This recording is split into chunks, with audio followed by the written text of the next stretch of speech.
Hello, Iman here again with a new tip and trick about Revit. In Revit levels, and when you start any new project, your levels will have one symbol on one side only. So how can you turn on this bubble, this symbol in the two sides? Not only here in the north elevation, but in all elevations and sections. This is something that we can do using the properties. You may say, okay, why not to click here and just put here a tick and say show bubble, and that's it.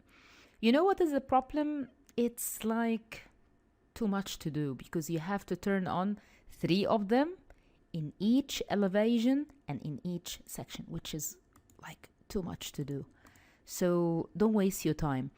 Try to think about something more efficient and more practical, and this is by turning on the right side bubble for all the levels everywhere in this project.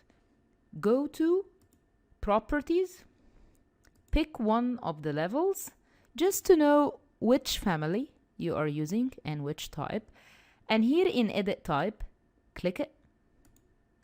You can see that symbol at end 1 is on. We need end 2, so pick that, say okay, here we go.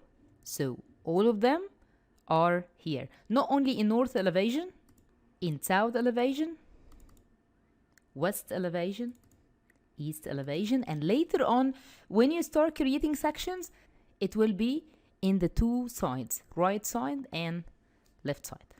That's it for now, and see you in the next tip and trick about Revit. Thank you.